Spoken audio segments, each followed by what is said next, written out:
Nay! Oh, Nay! bakit ka umuwi agad? Wala ba kayong pasok? Hindi po. Magpapakita po sana ako sa inyo. Ano naman yan? Eto po oh.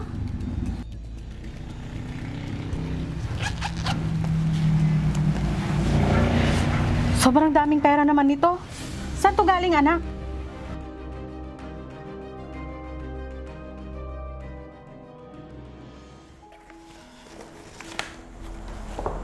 Nasaan na ba yun?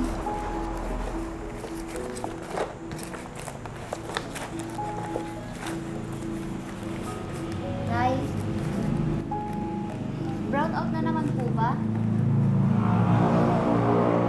Hindi, anak. Naputulan na tayo ng kuryente kanina. Paano po ako mag-review niyan, Nay? May exam pa naman po kami bukas. Pasensya ka na, anak. Gumamit ka na lang muna ng kandila sa pagre-review mo. Ay. Ano pa nga ba, Nay? Pasensya ka na, anak. Ginawa ko na lahat. Naglaba ako buong linggo at naglinis ng bahay ni Aling Lisa. Pero kulang pa rin. Kung magbabayad naman ako, wala tayong pangbigas at ulam. Eh kung tulungan na din kaya kita, Nay, sa paglalabada at paglilinis ng bahay. Yung pag-aaral mong asikasuhin mo, anak. Hayaan mong sinanay ang dumiskarte sa mga pangangailangan natin. Pero, Nay, dumiskarte nga kayo.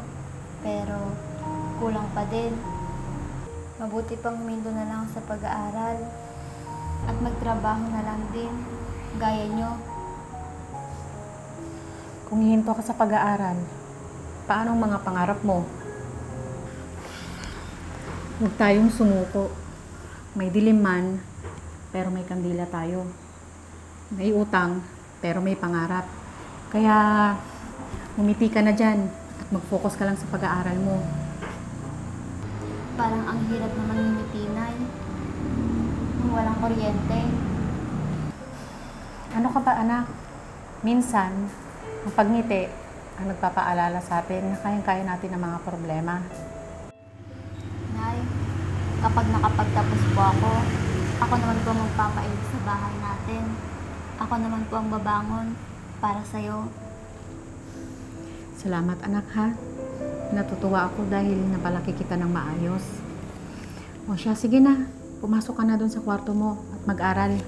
Yung kandila, nasa kusina. Kunin mo na lang doon. Sige po.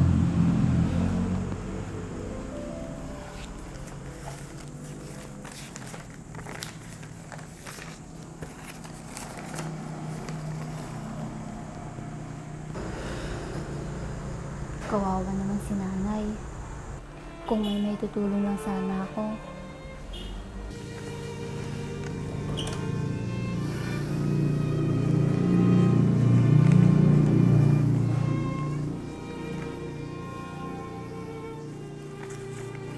Saan kaya ako pwede humiram ng pambayad?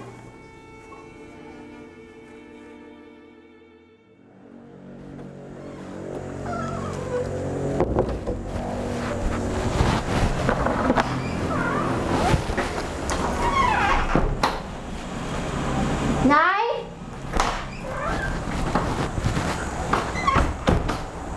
Nay! O, anak. Naniniwala ba kayo na itong fairings na to na puno ng gasgas ay pwede bang kuminis at magmukhang bago? Posible yun mga bossing, basta gumamit lang kayo ng scratch remover nitong GR4. Eto, susubukan natin kung gaano kabisa itong product na ito. Dito nga ay kumuha lang ako ng kaunti at ipinahid ko na dyan. Gumamit rin nga pala ako ng microfiber towel para ikalat yung scratch remover dyan sa may parts na may gasgas. Hinayaan ko rin yan mababad ng 2 to 3 minutes. Saka ko pinunasan sa kabilang side ng microfiber towel. Sa pagpunas naman, kailangan medyo may diin pero banayad pa rin para hindi masira yung mismong pintura. Dito, medyo makikita mo na nawawala na yung gasgas at kumikinis na. Tignan mo naman yung pagkakaiba. Kanina puno ng gasgas pero ngayon mukhang bago na naman. Ganyan ka-epektibo ang scratch remover ng GR4. Kaya kung gusto mo rin mag-order nito, nandyan na yung link, i-click mo na lang. Ay! O, anak. Wala na din po pala tayong tubig? Oo, anak. Naputulan na rin tayo ng tubig. Paano po yan, Nay? May pasok pa naman ako ngayon. May 2 timbang tubig naman ako naitabi dyan. Yun na lang muna ang gamitin mo. Paano na tayo nito, Nay? Paano na bukas? Hayaan mo, anak. Pupunta ako ngayon kay Aling Lisa para tanungin kung may sahod na ba kami para mabayaran ko ang kuryente at tubig. Sige na, anak. Maligo ka na. Sige po.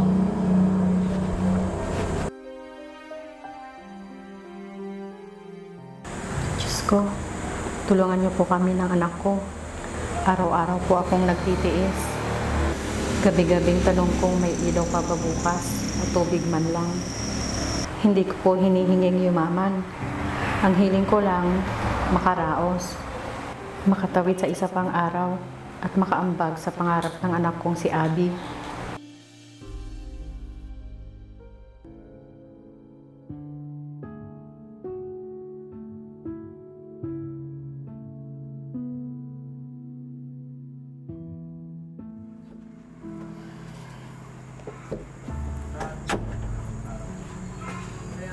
Nay, papasok na po ako.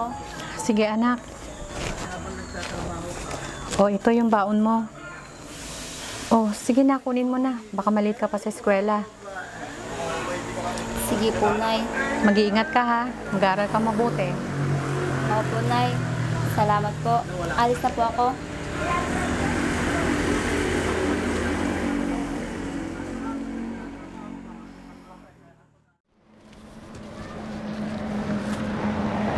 Paano to? Saktong pamasahe ko lang ang binigay ni Nanay.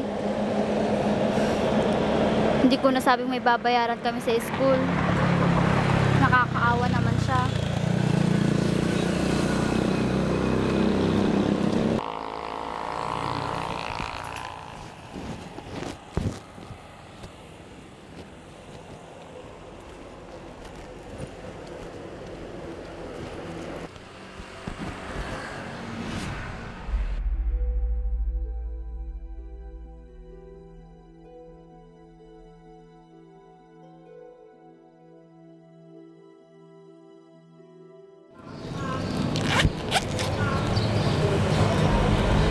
Wow! Ang daming pera! Kanino kaya to?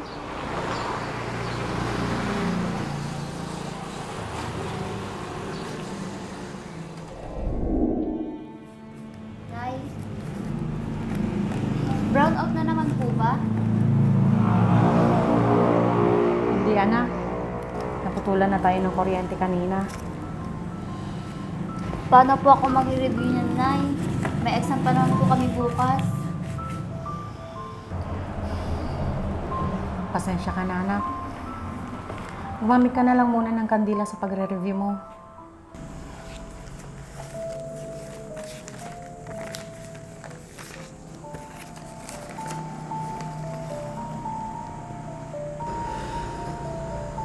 Kawawa naman si Nanay.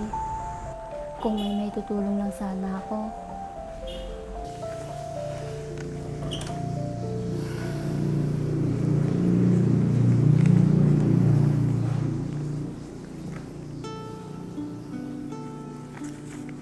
Saan kaya ako pwedeng humiram ng pambayad?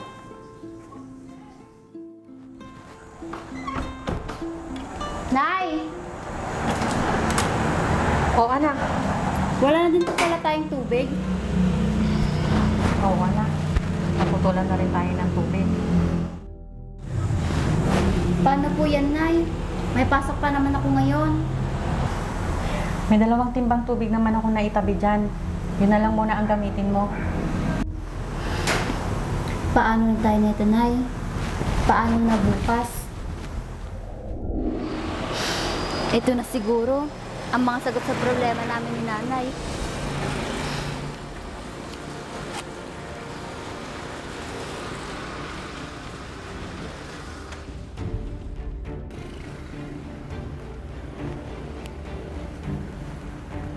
Nay! Oh, Nay! bakit ka umuwi agad?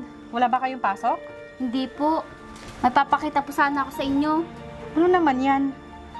Eto po oh.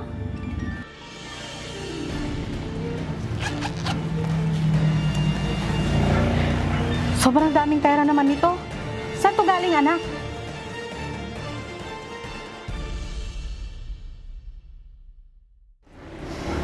Abi, saan galing to? Nay, napulot ko po yan kanina sa daan. Naku, Abi, baka hinahanap na to ng may-ari. Hindi ka ba nagtanong-tanong doon kanina? Hindi ko po nakita yung may-ari niyan, Nay. Sigurado ka ba, anak? Halika, report natin sa barangay. Nay, bakit pa po? Anong ibig mo sabihin? Nay, may pambayad na po tayo ng tubig at kuryente. May pambili na po tayo ng bigas at iba pang mga... Abi, anak, hindi sa atin ito. Hindi galing sa pawis natin to. Ang perang to, hindi natin to pinaghirapan. Kaya, hindi natin pwedeng gastusin o galawin. Pero Nay, lagi po tayong kapos. Lagi po tayo nagtitipid. Ngayon lang po ako nakahawak ng ganyang kalaking halaga. Ang sarap sanang kumain ng walang iniisip. Kahit isang beses lang po, Nay. Anak, mas gusto kong matulog tayong gutom kaysa matulog tayong may bigat sa konsensya. Hindi ako nagtrabaho araw-araw para turuan kang umasa sa hindi sayo.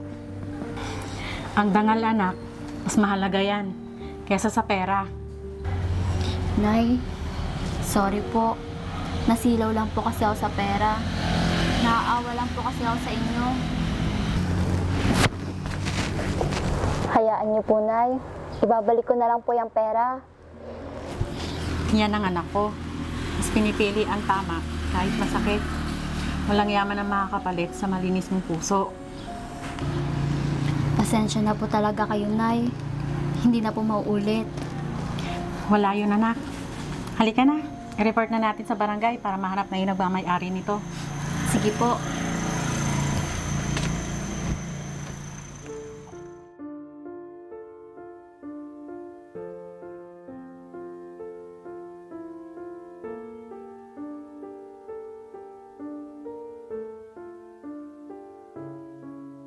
Ang tunay na kayamanan ay ang malinis na konsensya. Maaaring walang-wala ka sa bulsa, pero buo at tahimik ang loob mo kapag pinili mong maging tapat. Ang pagiging mahirap ay hindi dahilan upang magnakaw o manglamang. Sa bawat sitwasyon, may karapat-dapat na paraan upang malampasan ang hirap. May gantimpalang hindi nasusukat sa pera, yun ay ang respeto sa sarili at tiwala ng iba.